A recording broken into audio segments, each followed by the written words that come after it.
So what do you do when your company wants to grow, or you want your company to grow, but no matter how hard everyone works, you keep hitting the same wall? Leaders usually think that they need to have better goals or work harder or more discipline or new strategy, but in real mid-market companies, the issue is almost always structural, not effort.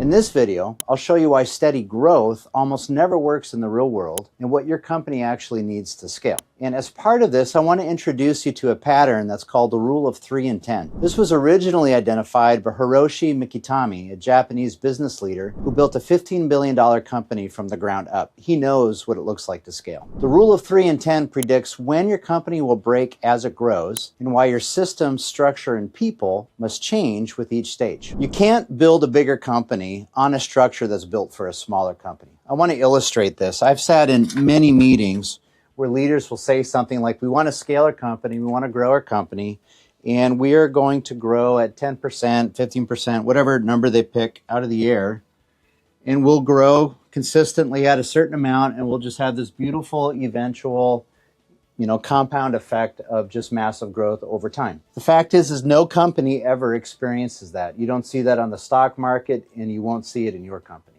What growth actually looks like is something that's a little bit different. And it's important to accept this, that growth doesn't move on the smooth curve. It just doesn't happen. What growth actually looks like is you get a little bit of curve or growth, and then there's a jump. Then there's a little bit more growth, and then a jump. A little bit more growth, and a jump. A little bit more growth, and a jump. A little bit more growth. And it keeps moving up that way. And so when you feel like you're running into a wall or you're hitting some kind of a barrier, that's usually because you're bunched down here and you're trying to keep doing what you did here to grow, but it's no longer moving you forward on this incremental growth. And what's needed is some kind of a jump. I want to walk you through that. This is a pattern that I observed in my work with clients many years ago.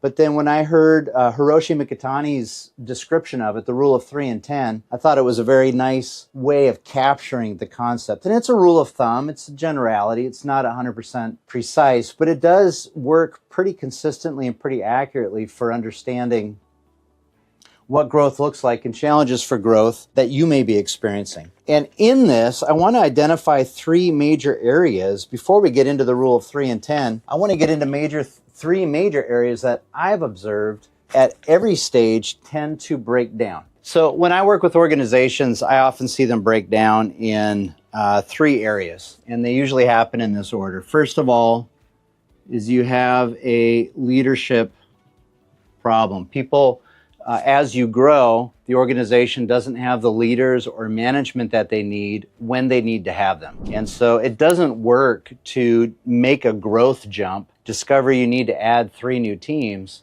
and you've only got 1 manager. You need to be able to have the other 2 managers ready for when you bring in those teams. And so this leadership bottleneck or leadership limitation is a very common area that prevents growth. The second one has to do with technical skills.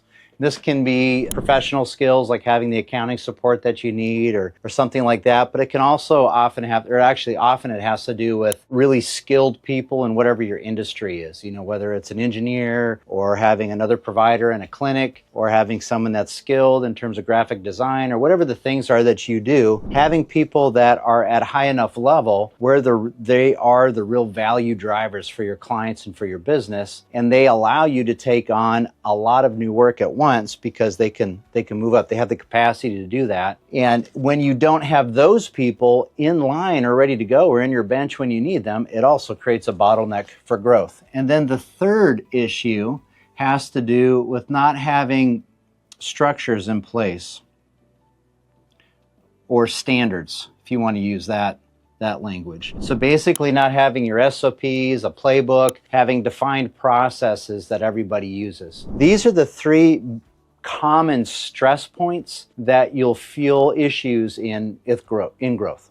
And so you want to track that. What I want to do now is explain what growth tends to look like at these levels at the level of 3 employees, 10, 30, 100, and 300. So when you've got 3 employees, you're a tiny little micro business, there's a tendency for you to probably have hired people that you're close to, and there's sort of a shared brain effect. And so you have to tell people what to do. There's explicit delegation going on. But if you want to grow, if you want to get from here to here, you're going to have to communicate a little bit differently.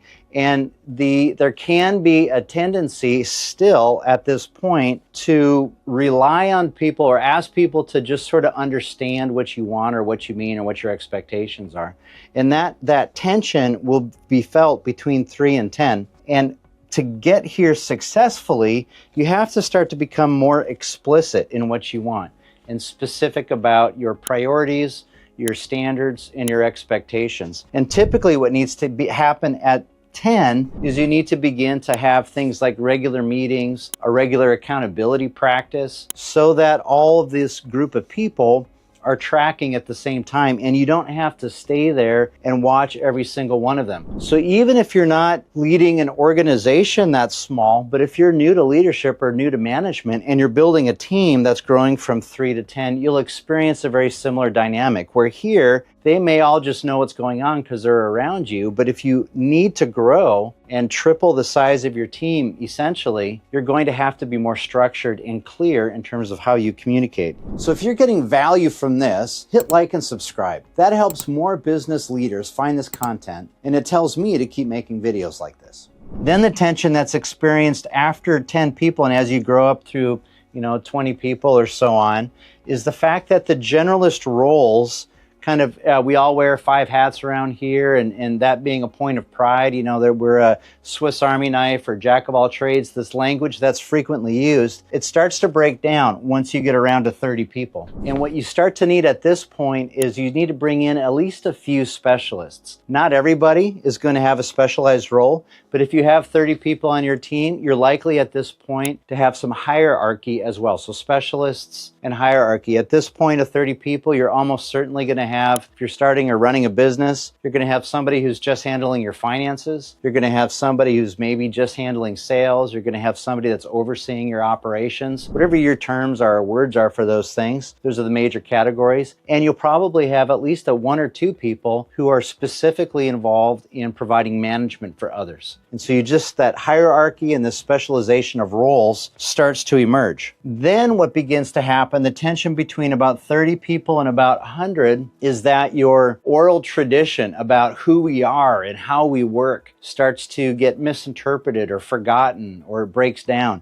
You're beginning to hire more people than the senior leader might even know or might even meet or have a chance to really connect with. Once you get to 100 employees, you're frequently hiring people that aren't like that super special, you feel warm about, good match for your company, because you didn't even hire them, or you don't even have a chance to really get to know them, or you need them so fast you don't have a chance to get everybody who's exactly perfectly the person that you would want. And you're working with people that are good, they're close enough, but you don't have a chance to tell them all of the history of all of the late nights of how you slaved and made this business work.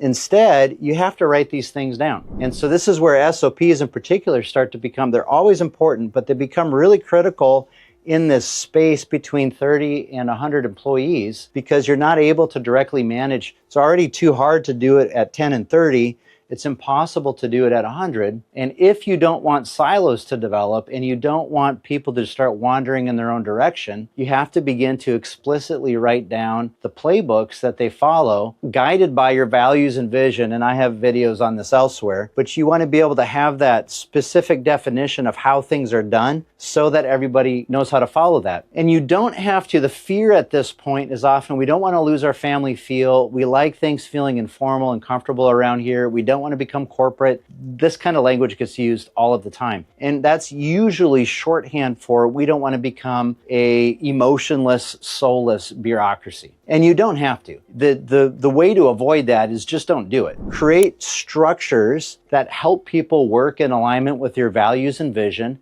Don't put structures in place just because you cut and paste them from the internet or from an HR manual somewhere, or you heard some attorney say something somewhere. That isn't good enough to just make it into your policy manual. Make sure that your policies are always oriented around how does this best help us manifest and demonstrate our values, and how does this best help us move towards our vision. If it doesn't do those two things, it probably doesn't help and it doesn't really belong. And so you want that written infrastructure. Then, as you're moving up between 100 and 300 employees, you start to get some complexity. And this might be felt around here, but it's definitely felt here, where if you have a very simple, here's our goal or here's our mission, you're going to find wide swaths of the company who aren't directly involved in making that mission happen. And so you have to begin to learn how to communicate the vision of the company and how everybody's roles fit into that together. I think the Marine Corps the U.S. Marine Corps is a fantastic example of this, because my father was a Marine,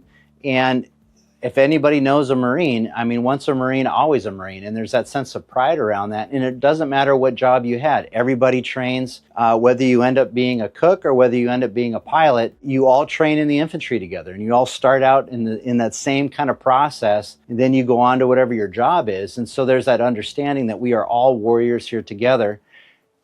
But here's my specific mission within the context of the larger mission. And so you want to be able to do that within your organization as well. Say, this is the larger vision. These are the larger goals that we're trying to accomplish. This is your mission, unique from their mission, but both of those work together to help us accomplish our collective vision for the organization. The other part of this is you need to begin to have a much clearer organizational structure and hierarchy within that structure and clear lines of authority and decision making. Otherwise, it gets complicated. It gets complicated pretty fast. But those are the major changes. And the big point around this is that if you've got 30 employees and you're positioning to jump, you cannot expect to run a company of 100 employees with the same structure that you're running a company of 30. It's not going to work. And so when people have these experiences of significant growth, and it just maxes them out, they just can't handle it, and then they collapse back down to a size that feels more comfortable, they'll often tell you, like, this is not possible. We can't do this. In our industry, for us, it's not possible. And the reality is it can be possible, but not with this structure. And so if you want to grow, you have to also evolve your structure, grow your structure to be one that can manage this next level of capacity that you want to do. So what you do,